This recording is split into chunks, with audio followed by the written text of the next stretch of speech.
Welcome everybody to the CRE Arena. Today we have Chloe Heiligenstein with Inlight Real Estate Partners from Charleston, South Carolina. So, Chloe, welcome to the show. Thank you. Thanks for having me. I'm super excited to be here. To get us started, I always like to kind of start this thing off and just get a better understanding of you, your background, kind of how you grew up, and really how you got to where you are today.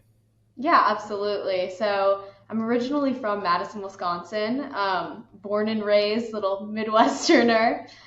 Came to Charleston for school, going to the College of Charleston. I really wanted something different exposure, just kind of doing something on my own. So honestly went pretty far away from home, but it was one of the best decisions I've ever made considering where I am now and that I am living here post grad. I came to Charleston knowing that I wanted to do some type of real estate. I wasn't sure if that was residential, commercial, and I think a lot of young people are in the same boat. They don't really know. And I always tell students this. I thought I wanted to do residential because HGTV, it's very glamorized. As a student, as a young person, I'm like, I want to go sell penthouses. But wasn't exposed to commercial real estate until I was at the College of Charleston in the commercial real estate finance program. So I took a class my freshman year, first semester, that was focused on commercial real estate, which is awesome to have that exposure at age 18. And so we had brokers, developers, property managers, architects, economic development all come in and speak to the class. And in that class is where I really got exposed to brokerage specifically. I didn't grow up in the industry or anything, so I really didn't know what I didn't know. But when all the brokers came in, I really felt drawn to them in terms of what their personality was like, what they were doing in their day-to-day, not to mention they were younger. And I still keep up with those individuals today, which has been awesome. But after just hearing them speak, I was like, I'm going to dive in. I'm going to change my major to the commercial real estate finance major and just kind of figure it out. And so I really took it upon myself to network within the Charleston area, to grow my LinkedIn presence, which really paid off in the long run in terms of getting my name out there, as well as working at the Carter Real Estate Center at the College of Charleston. I was really fortunate that the director took me under her wing and was really willing to help me build my network since she literally knew everyone. And so I was going with her to crew events, ULI, I was getting more involved in the club, and with that I was just growing my own network, meeting with more people that were brokers, even though I really don't even think I knew what brokerage was. I just knew I liked people that were brokers. And so just every semester I made sure to continue working at the center.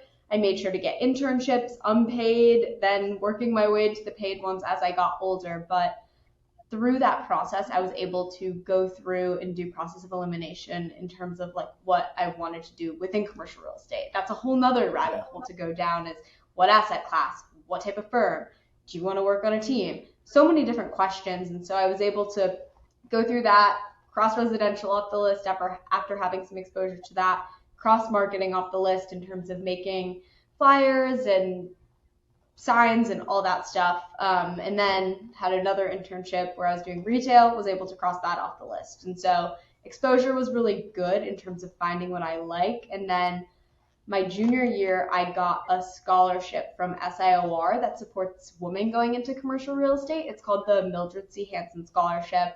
Kind of applied for it on a whim. Since I was working at the real estate center, I was aware of all these scholarship opportunities, and I ended up getting it, which really changed the trajectory and accelerated my career. Posted about it on LinkedIn, and that's when I had a bunch of local brokers reaching out to me. This was all pre-COVID, so the world still hadn't changed yet, but I was able to have meetings with them, and from that process, I just kind of knew like who I wanted to move forward with, and Colliers was the one that I felt really heard. I felt really seen. I thought I did have a great trajectory. It was great people. So I ended up starting with them in January 2020. I tell people, I'm like, don't expect to wake up when you're 18 years old and say you want to do real estate. Like, I'm just weird like that. Yeah, well, I'm really impressed that you took that time to, let's use real estate terms, to do your due diligence, if you will, on like what you wanted your career to look like. And I guess, being in school, you kind of had time on your hands where, being still a college student and knowing you want to get into commercial real estate, you had that time to really go through, like you said, the process of elimination and really do the work necessary. And I think that's one thing that's like undermined, because this work wasn't like a process of elimination of like, let me draw it on a whiteboard and like check things off. Like, when was that first class you said? That That was class freshman year or was sophomore freshman year? year, my first semester, so in 2017. Yeah, so you took what, 3 years, 2.5, 3 years before you got your first job in commercial real estate Yeah. to like really figure out what you wanted to do, which I think is a testament to why your career has accelerated in the way it has, because you kind of, checked all the things off that you didn't want to do, but also you laid a lot of groundwork with internships and connections and using social media and all those things. I think that's really incredible, and something that's, I think, very honorable, which a lot of people don't want to do. The Yeah. two Well, and to I three think years too, the is hardest rough. part is that, and I always, again, I talk to a lot of students, I try to help them, guide them, and a lot of people aren't going to take you seriously until you kind of get to that like 2021 age. And so I was like reading the encyclopedia of real estate, reading things on Globe Street, digging into CCIM, because I realized when I started to like actually seem like a professional, people more so respected me, which Yeah. kind of goes into the social media presence and such. Yeah, no, that's great, and I wanna get into that more. So starting off, you said you started with Colliers in January of 2020. Hmm. That's a nice time to land your first, real gig. So, I mean, how did that go? You got into Colliers as a junior associate, or were Yeah, I was you a strictly brokerage started off in sales? intern. I was a brokerage intern Gotcha. with them for a year and a half. So would work with them during school hours. I think I was doing like 10, 15 hours a week. Summer, I was doing more full time, which was great experience. And then senior year, back kind of doing the 50-50. I honestly was so excited that I was like, put me in, let me know whenever you need me to be here, like, let's work. Which is Yeah. crazy looking back on now because you have your whole life to work. But I was excited. Yeah, no, that is good. And so the first year and a half of that like brokerage internship, what were some of the things you've done and you did during that time? And then what would you say was most beneficial to you like during that first year or two of learning and growing? Like, was it property tours? Was it picking the brains of the partners? Was Yeah. it, what do you think helped like, make your biggest Yeah. strides in that That's time? a great question. So I think I have like two answers. So first was my bosses and individuals on my team were literally bringing me to everything. The first day I went to a Charleston regional economic development like lunch, and I got to meet all the big players, all the economic development folks. And so it was just really a really good learning experience to practice my networking too. I don't think that's something that enough people talk about. Obviously, it's an uncomfortable thing. So the sooner you do it and the sooner you get to know individuals, the better it's going to pan out. And then another thing was I think, and maybe it's just how I'm wired, but I love creating projects for myself. So I'm still doing my assigned workload, but in my free time, sometimes I would come to my bosses and be like, hey, I have a really good idea. And one of those really good ideas that I kind of was doing without thinking of the benefits was just networking internally within the Colliers network. So since I started at such a large national shop, I was able to get my name out there that way. I literally met with every single young industrial broker as well as industrial teams, which was great for our team because we were rebuilding the Charleston office and building our team. And so, as an Mhm. inbound market, a lot of the leads would then call me even when I was a student. So, it was really cool to see that come around full circle. Again, practice that networking. And still to this day, when I go to a Colliers conference, I feel like I'm just running into all these old friends since I talked to them and had intro calls and actually got to know them. That's really powerful, and being able to utilize the brand is something that is a great first step. Like us, coming from SVN and like the culture and the family there is like, once you have a built-in shop, and I would say Colliers, it's probably smaller than some of the bigger shops. Mm-hmm. There's a few more that are bigger, and same thing with SVN. But being able to utilize that network and the culture in there, where people really want to like know your name, know like your story and your market and what you do in your market, and then how you can do deals together. I think that's something that's really powerful. So no, I think that's great to network, to chunk it down, because I think if you talk about, hey, in the whole commercial real estate industry and reaching out to other people, like, sure, that can work, but I think chunking it down and saying, like, hey, what is a smaller, test subject, if you will, a smaller size market that I can go in and really, know other people and be known, and like a shop like Collier's, I think that's a great example. So, no, that's really smart that you did And that. I always made So, sure, oh, sorry, just one more thing no, to go add. ahead. I always made sure on each of those calls to add, like, what advice would you give to me as a younger, I was 22 at the time, starting out in the business. Yeah. What would you have done differently? And I literally have like a 2-page note sheet of just advice from all these different people, which I kind of kept if I had down days, hard days. It's not the easiest industry to be in. And so Yeah. people really valued that. That no, that's smart. So what are some of the things that stick out on that list? If you can think of two or three, like, what are the things that stick out the most of seasoned folks? What would they have done different in the industry? Definitely like persistence and stuff, and just putting your head down and working hard, little things like that, as well as going to your networking, building your brand. There's a lot of little tidbits. Yeah, no, I think that's smart, and that's one thing you've done, really well, is build your brand. But before we talk about that, so your transition from Colliers to Inlight, when did that happen? How did that happen? And yeah, how did that whole process go? Yeah, great question. And definitely took the Charleston market by surprise when myself and my partner Matt Pickard came over to Inlight. And so Inlight was one of our clients actually. Typical broker client love story, but we loved Yeah, yeah, working with them. They had started in January 2021, so they're a younger firm. Loved the guys over there as well as the gals. A smaller group. I know with some developers you can work with some really large institutional corporations, but we just loved how they worked. Really relationship oriented, hyper local, which is one of our things. We like to be the experts in our markets, and really just focused on what the port needs and how Inlight can support the port to bring XYZ market more business. And so we absolutely love that ideologic. We were doing a lot of work with them, bringing them a lot of deals. And it was always kind of a running joke, like, hey, you guys should open an office for us in Charleston, which would be our third. We also have an Atlanta office. And at first we were like, so funny. We love brokerage. And we were also doing really well with brokerage in terms of sourcing land. We had like 7 million square feet of industrial leasing that was on the table.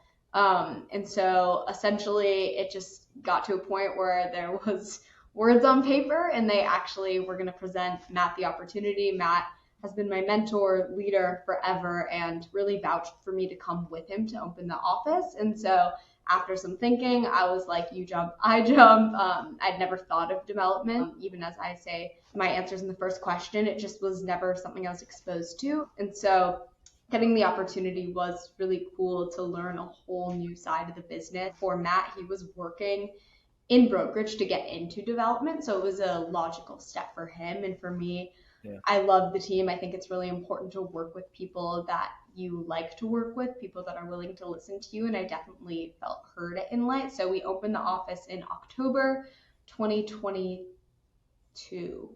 So it's been a little over a year, and it's been awesome. It's been really great to learn another side of the business.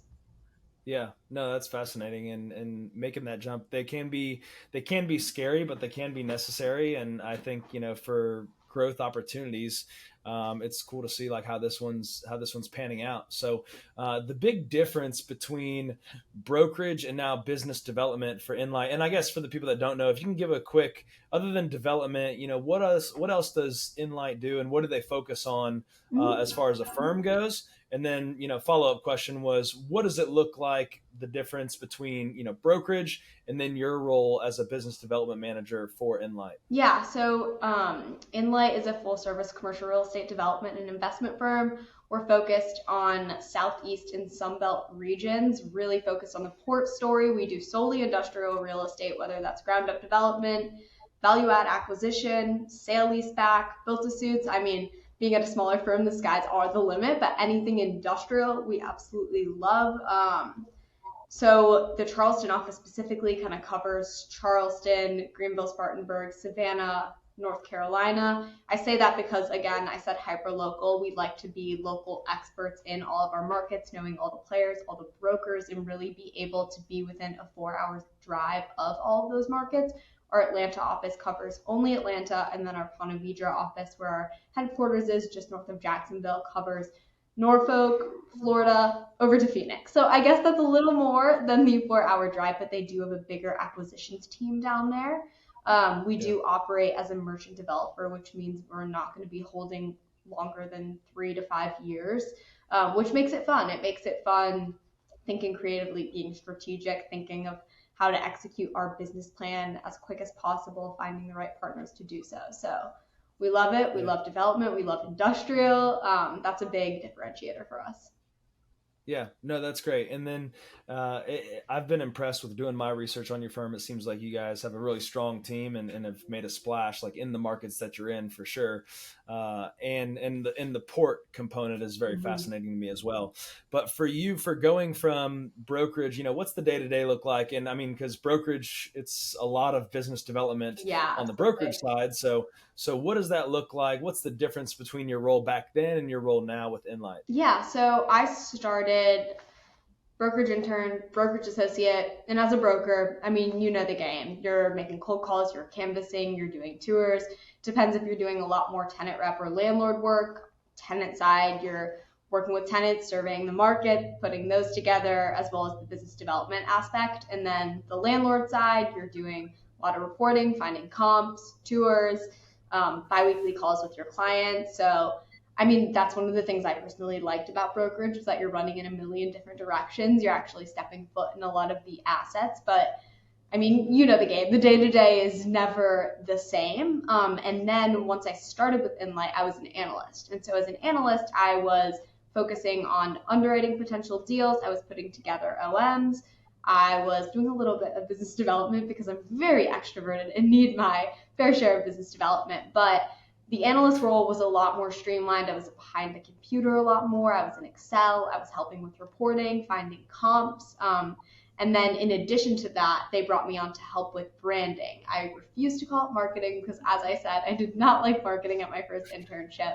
But I say Yeah. branding because I think the branding goes hand in hand with business development. So, in terms of helping with the LinkedIn, getting the name out there about Inlight, because again, we are a younger firm. A lot of development companies have been around for 20 plus years. And so making ourselves known and getting involved in conferences, organizations, that was a big part of my role. And now let's go to August of 2023. I spoke up for myself. I did not love being an analyst as much as I loved working. I didn't think my projected path fit in with what a traditional analyst is, which is analyst, associate, VP, principal.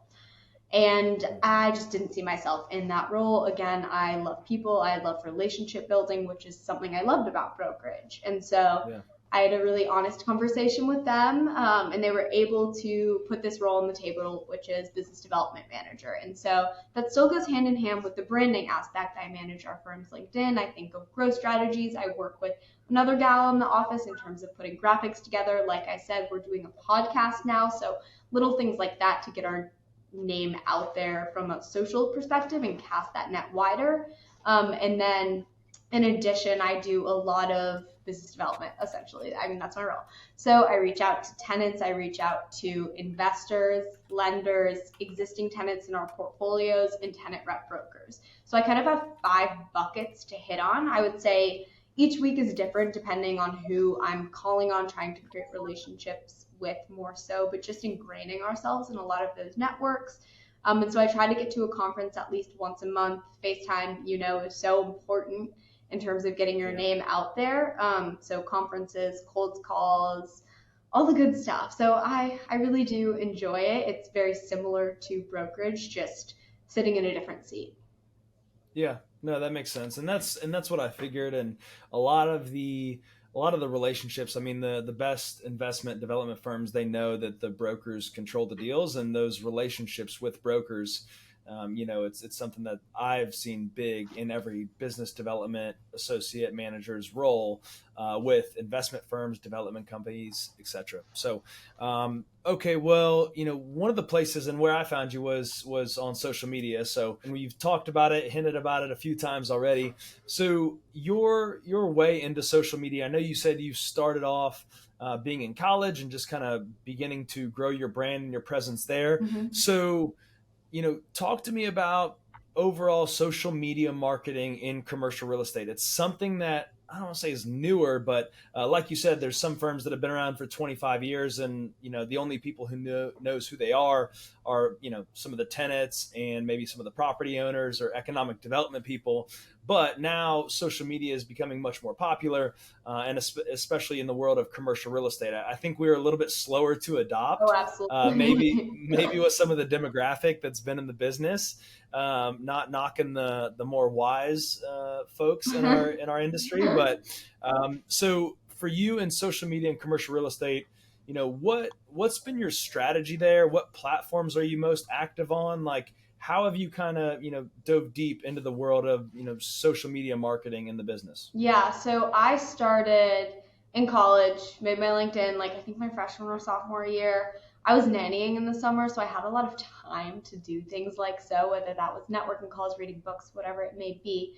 But at the time, I was really interested in retail, commercial real estate brokerage. So I would literally read Globe Street, and I don't even know where the idea came from. I just kind of started doing it. I even have Yeah, a like memory on my phone that says it's a picture of me saying LinkedIn will be my favorite form of social media. Judge me in 5 years, and it's from 6 years ago. So I was like, oh, this has aged well. But that's funny. essentially, I got on LinkedIn. I saw all the people that were killing it had 500 plus connections. So I was like, I'm gonna get 500 plus connections.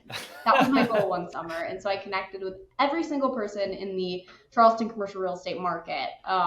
Which was great. Started just posting links to articles. Wouldn't say I was getting much traction, but then finally, once I started at Colliers, I really pedal to the metal. I started making them a lot more of like blog posts, and I would put little blurbs. I would work on it, and I was starting to see a really positive reaction. And so I would see like key executives at some of these Fortune 500 companies liking my post, and I was like, does anyone else see this and see the power of it? Yeah. And so then I started posting some of our industrial properties and using it as more of a marketing tool, as you mentioned.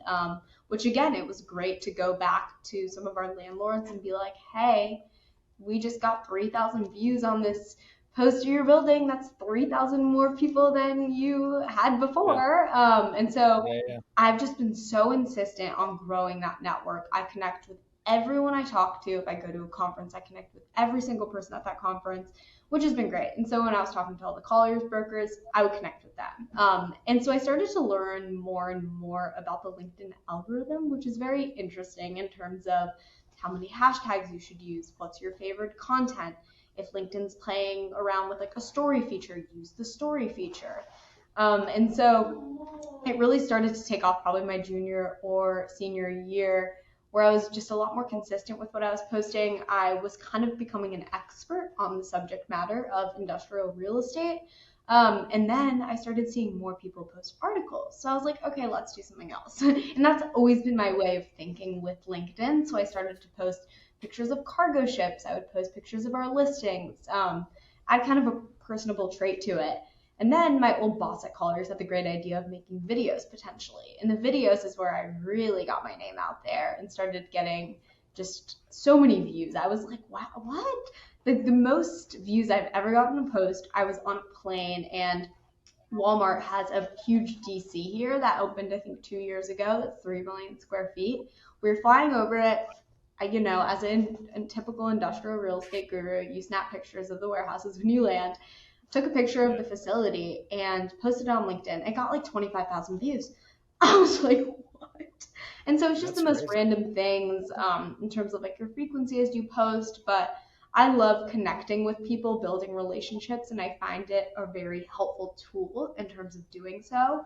And I've also been helping in light as well, growing their presence. We went from like 800 followers when I started to now almost 5,000. So it's been really cool to see the exponential growth in terms of engagement. And again, I think it's a really good way to get your name out there. That's the only social media I have used in a professional aspect. I tried Twitter, but it didn't really stick. Like it's good for news, but in terms of me posting my thoughts, it just really didn't stick. I know some people, I know two gals in Nashville that use it. They have it's called CRE Chat on Twitter, and they do it, I think, every month. But they have a really good community there. It just wasn't for me. I like LinkedIn a lot better, but it's been crazy to see how it's built my brand and made me an expert in the subject matter and the timeline it has, because I have only been in the business for, I graduated 3 years ago. So it's been a short time, but it's been Yeah. great. No, that's awesome to see, and I feel the same way about Twitter. I've talked to a few people, and I'm going to be more active, but I've said that 4 times. I've interviewed some people recently that are pretty big on Twitter, and when I tell people that I'm not really on Twitter, they just kind of like want to outcast me, like pitchforks and knives. They're just like, "What? Like you're in commercial real estate and not on Twitter?" And then like from what I have found is this is just my thoughts and my preconceived of what I've seen from Twitter and commercial real estate. I think on the platform you have to be very engaged. Like the people that do best on Twitter are posting probably every single day, Yes. and they're liking, retweeting, or commenting like 2, 3, 4 times a day. And like I just don't have that much like time, energy, and Yes. attention to put into any platform. Yes. So I like completely I don't know agree. if you've noticed the same thing, but like that's kind of what I've seen so far on Twitter. Yeah, it just didn't stick. And I know some people can link all of your accounts and make it a little easier to post on, but I agree. I just like wasn't putting in the engagement to get any results out of it. I think LinkedIn Yeah, has been just the only one that's really worked for me. yeah, no, for sure, and same goes here. I mean, we've done some on Instagram, but as far as like the professional organization, LinkedIn still dominates. So Mhm. with your research, with your background and getting into I'd love to hear your thoughts on LinkedIn, on algorithm, on all the things, because we've noticed a couple things, like how some videos do like longer form videos, like horizontal versus vertical versus like short like witty posts, or like long written posts. Mhm. What have you found works for you in the algorithm, and even set down to the hashtags? What are your thoughts, and how do you best work in the LinkedIn algorithm? Yeah, so hashtags, less is more. I used to use a whole bunch, and then someone on my team was like, wait, I don't know if this works as well as I think it does. So now I try to use like 5 to 7. So just super, super minimal keywords that I feel describe the post, not very methodical with it. In terms of actual content I've seen get the most engagement, it would definitely be any pictures that have people in them. The algorithm loves people. Whenever I'm talking internally, I'm like, please take group pictures. The algorithm loves it. It will boost it out there. And we will get more views and more people will know about it in life. Videos do pretty well, I would say, under 5 minute mark. They probably get like 6,000 views, which is great. Another one, oh, and this is, I think it's the algorithm again, but awards. Congratulations. That Yeah, yeah. always is really boosted up in the algorithm. So, like, if you get a new job, for example, it's absolutely insane to see the engagement on a post like that. And then you also come into like the timing. I don't know if you've talked to other people about times to post, but it's like Monday, Wednesday, Thursday, I think from like 8 to 9 or 4 to 5. And sometimes I stick with that, but most of the time, like, I wouldn't say I have a strategy, and a lot of the people I know that have been doing LinkedIn forever don't really have one. I think it's better to be authentic, be yourself. Don't think there's a reason to hire anyone. Just like post when you want to post what you want to post, and have fun with it. The biggest thing I do though is when I post, I make sure to engage for like 2, 3 minutes, because again, that's another thing that boosts you in the algorithm. So really just playing around with it and kind of expecting the unexpected. For example, my boss who doesn't really use LinkedIn too much. He posted a picture of Inlight, the sign outside of our new office when we moved in last March. And I think it got like over 10,000 views. So that does go with kind of the random stuff people do like. No, and that makes sense. There's, with LinkedIn, it's something always to figure out because every platform reacts differently, Mm-hmm. and to try and keep up with all of them, I mean, unless you have a full, a full service firm that's really helping you out, Mm-hmm. it's a lot to keep up with. But I think, to your testament, like you're saying, there's, you can run something by yourself that's like genuine, authentic, doesn't take a lot of time out of your hands. So for your strategy, and I know you said it's not extremely strategic, but how do you like block time? When do you like do the creation, do the posting? Mm-hmm. How do you block that into your calendar with everything else that you have to do in the day-to-day business component? Yeah, I've definitely, when I was a broker, it was easier to just put that time in and be really consistent with it. I was also still building at the time. Now I would say it's a little harder. I wouldn't say I have a certain day or a certain time. I do it more so when I feel inspired, as silly as that sounds. But if I'm taking a walk, and this always would happen as a broker, we have the Arthur Ravenel Bridge, which goes over the Charleston Harbor. You see the port, you see the cargo ships. I always get inspired there and I have ideas of what to talk to people about. And so if I have a moment like that, I either go and I write a post and find a picture or whatever it may be. I just kind of, it's, and again, I would talk to a lot of people who do a lot of social media. They say the same thing is that it's just like, we do it when we want to. Some Yeah. weeks I post 2 or 3 times, some weeks I don't post, but I do try to diversify. So I just posted a video. Next time I'm going to post an article, which is me being like, haven't posted on LinkedIn in a bit. I'm going to go find something that really interests me that I'm passionate in talking, educating about, and see how it reacts. Yeah, no, that's great insight, and that's kind of what these platforms of sometimes that works best. Of like, hey, Mm-hmm. the like I said, the authenticity and being Mm-hmm. genuine on these platforms. It's hard to structure that. Mm-hmm. So, and that's kind of what I've done as well. Like I just had a post about our annual conference that we went to, and that was like once you leave those conferences, sometimes you meet all those people and you get to see everybody again, and just you can be really encouraged or inspired by that, and to get those like genuine thoughts out there, it's very interesting to see how well those can do with an algorithm. It does seem like those posts do get a ton of engagement, so Mm-hmm. that's really good for new people getting into commercial real estate. How should they perceive social media, and like where should they start? Yeah, a great question. I always tell students to start posting on LinkedIn as well as other professionals. Again, I think it is easier said than done. You may start doing it and not really see actual results quite yet, but you just have to stay consistent. You just have to keep growing, connecting with everyone. I think connecting with everyone, whether that's on Instagram, Twitter, just following a whole bunch of people who like if you don't know them, who cares? Just do it.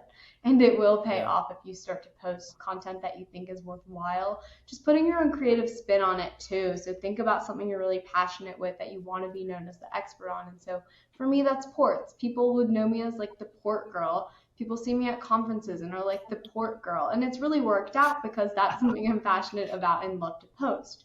And so Yeah. since I've been really consistent with that, it's paid off. And so I think consistency is really key and just kind of doing it. Another thing I try to stick away from, and I know I said like awards are a great way in the algorithm, but if you're always posting like, hey, my team just did XYZ listing or lease, or we just sold XYZ, or just always like a ego booster or like gloating about what your team has done, I know that doesn't do as well.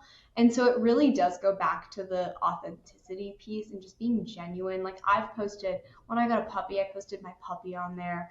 When I went fishing with my dad, I posted my dad and I fishing because it was a new activity for me. So just really thinking and being creative with things that may kind of resonate with other people. Yeah.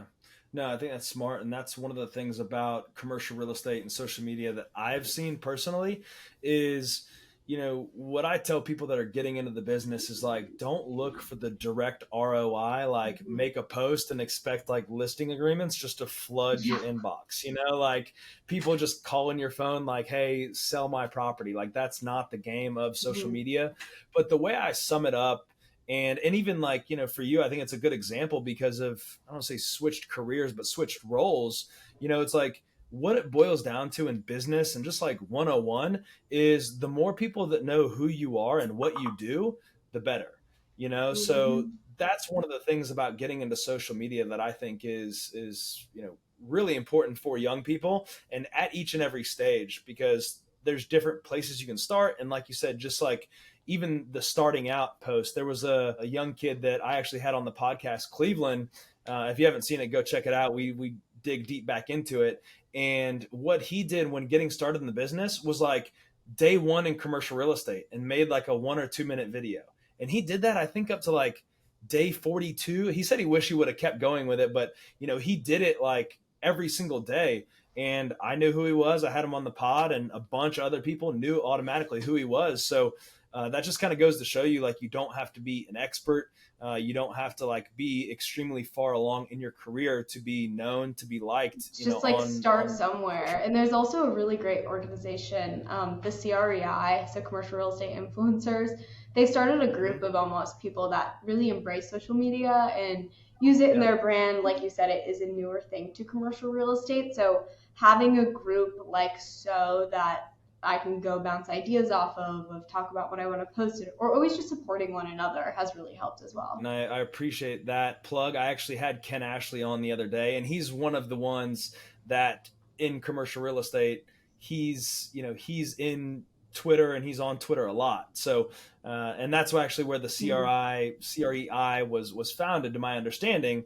So yeah, he was one of those people that I had on the podcast recently, which I was convicted about, and I said like, oh man, like I really need to be on Twitter more. So the CREI, that's an incredible organization that's doing well. And have you been to the summit? Are you going to the summit later this year? I have not been Um, able to go. I feel like every conference is always on conflicting dates, but there are so many people that I'd love to meet in person that I already feel like I know. For example, a gal out of Nashville I recently mentioned, we met at Crew I think a year and a half ago, and I was still at Colliers, and I was like, I already feel like I know you because I see your posts, we've texted, we're friends.